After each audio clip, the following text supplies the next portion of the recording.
Two of the best teams in the world going head to head as the pool of death kicks off in style. On his mark, let's talk rugby.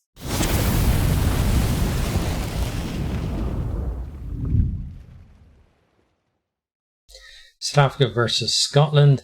It's at the Stade de Marseille in Marseille. It's a Pool B game. It's on Sunday, the 10th of September. Kickoff is 4:45 BST.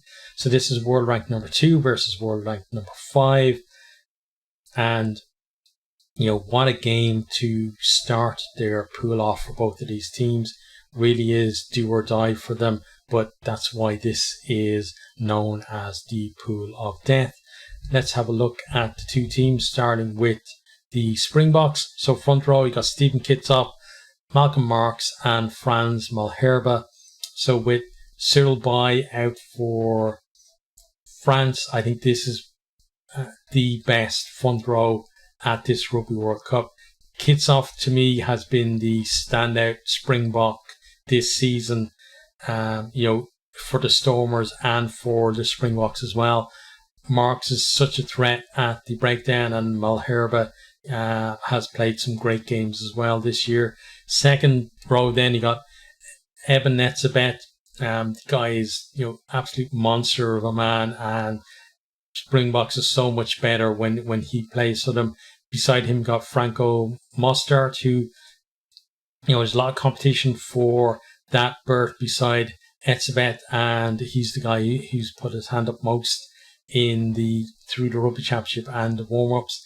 The back row, then you got Sia Khaleesi, captain who returned almost magically from an injury that keeps most players out for maybe the entire season, but he was out just for a few months and looked good on his return as well. Pieter-Steph du Toit, who I was worried through the Rugby Championship that he wasn't up to test rugby pace, but he seems to have got there now.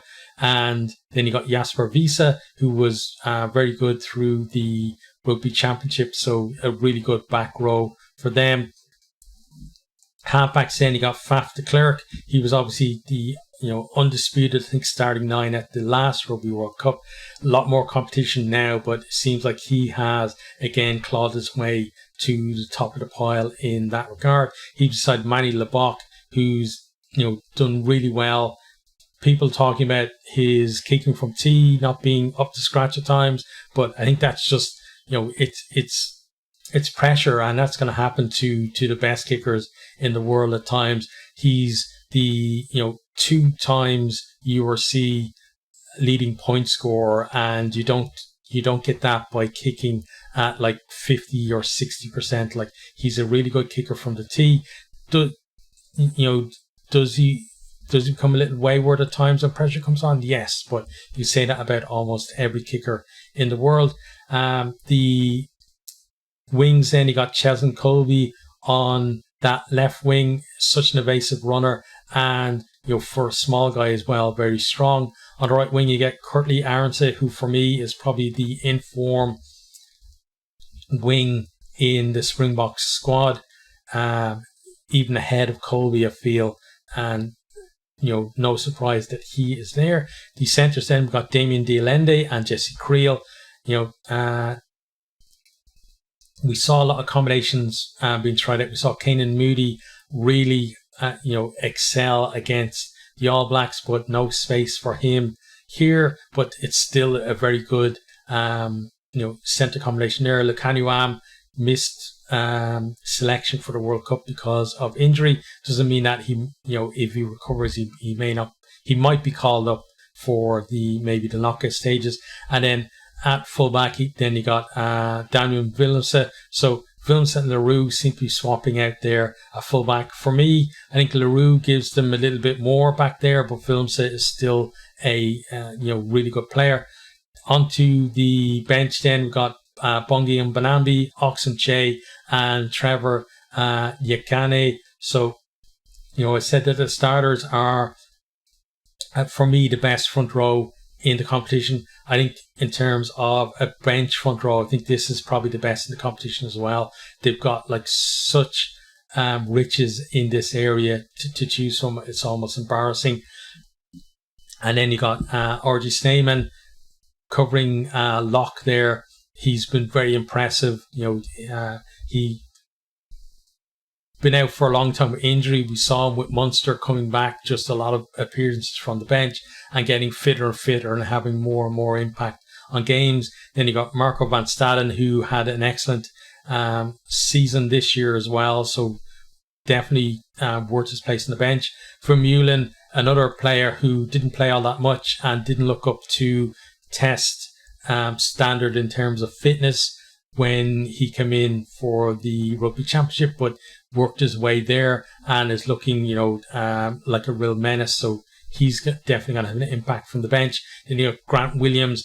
The guy is just electrically fast. I'd love to see, a race between him and Lou Rees-Zammit, because that would be, I think, a sight to see. This guy is gas to burn, and he's also very quick thinking. So, quick tap and he could be gone and score the try if you're not watching him. You've got Willie LaRue there, who's going to give them plenty of options from the bench as well. So really strong team that they've picked.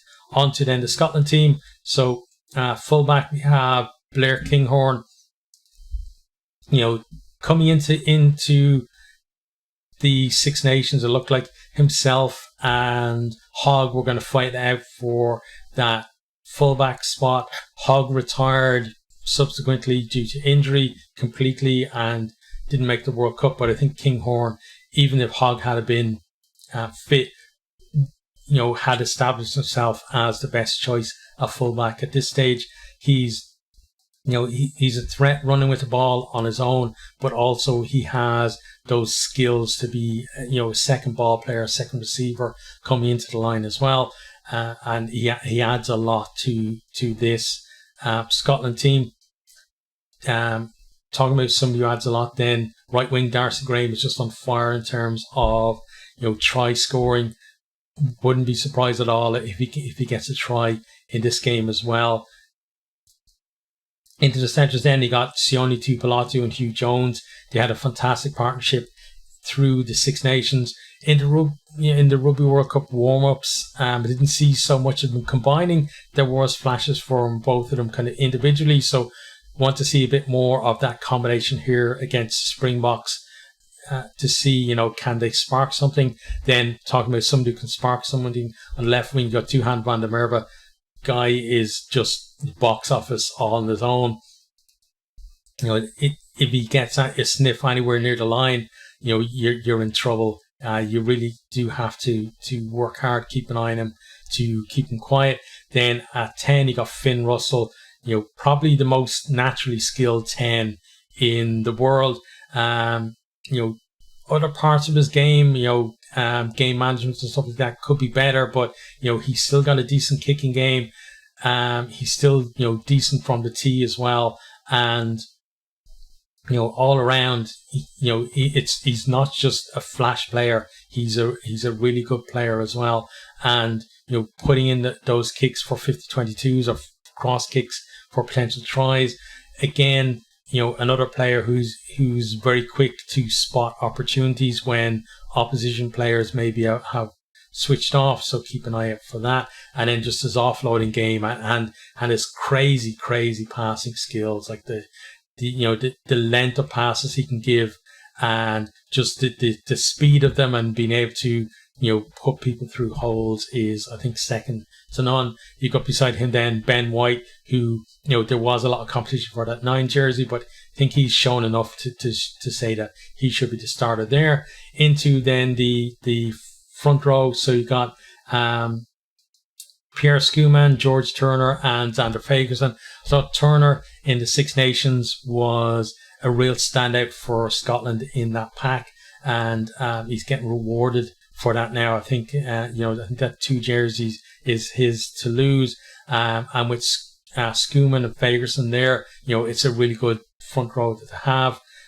Maybe not up to the same level as the Springboks, but on their day, they can certainly cause them problems. Second row, then you got Richie Gray and Grant Gilchrist. So, I think again, first choice there. To give you decent options in the line out, and also good in terms of, maul attack and defence. The back row there, you got captain Jamie Ritchie, who's had a fantastic season. Rory Darge, he returned from injury and then just proved his form as well. He got a shot at kind of captaining in one of the warm-ups as well. And I think, is one of the form players for Scotland at the minute. Then you got Jack Dempsey there at 8, who, former Wallaby, got the chance to play for Scotland and has really taken it with both hands. Again, a quality back row that they have there. Onto the bench, then we have Dave Cherry at hooker, Jamie Batty and W. Pnell are the replacement props. So again, a decent backup front row there. So, Scotland not going to drop too much when those guys come on. You got Scott Cummings covering the second row. Matt Ferguson, who I think throughout the pool stage is going to be battling with Dempsey for that 8 jersey. So when he comes on, he's going to have a point to prove. Ali Price, who at the last World Cup would have been the starting 9 for Scotland. I think he's dropped a bit since then, but still can do something off the bench. You got then Cameron Redpath and Ollie Smith. That amazing, I can't remember who it was against. Maybe it was against France, but that amazing covering tackle that he put in, just showing what he can offer. I'm surprised though that they don't have Ben Healy on the bench, because he can offer them just something different coming on. But I think it's probably the fact that they've already got Kinghorn, who can play at 10, and then Russell, who's probably going to play most of the game barring injury. But two quality sides there. Like, there's a lot of players, as an Irish man, like looking at those that I'd love to have available to Ireland in our squad as well. There's just some absolutely top 2-3 in the world in their position in both of the teams. In terms of then the last time that these two teams have played, so that was in 2021 in the November series, and it was at Murrayfield. It finished Scotland 15, South Africa 30. And South Africa really have had the wood over Scotland in recent years. They've won the last 7 test matches between these two teams, most of them by at least a couple of scores, and some of them were beyond that.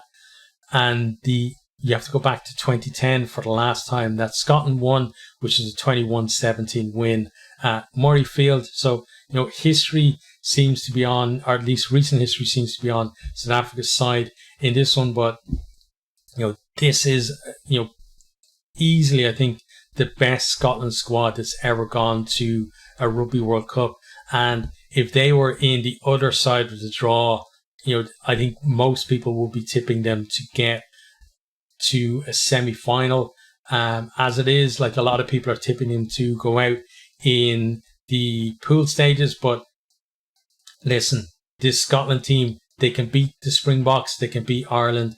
And, even if they don't do that, they're going to cause both of them major problems in their matches. And, I think I'm tipping the Springboks to win this one, but they've absolutely got to be, at the top of the game, because Scotland are going to come for them. And if Scotland, we've seen it before, if Scotland hit a purple patch, doesn't matter how many points they're behind, if they hit a purple patch, they can score 2-3 tries in the space of 10 or 15 minutes and completely turn a game on its head. So, this is a test match that with both of these teams, I think, no matter the score, the game isn't over until you get into those last couple of minutes and you are maybe a couple of scores ahead. Then maybe you can feel like you've won the game. But up until then, both of these teams are going to fight for it. But I think South Africa are going to have just that little bit too much and edge out Scotland.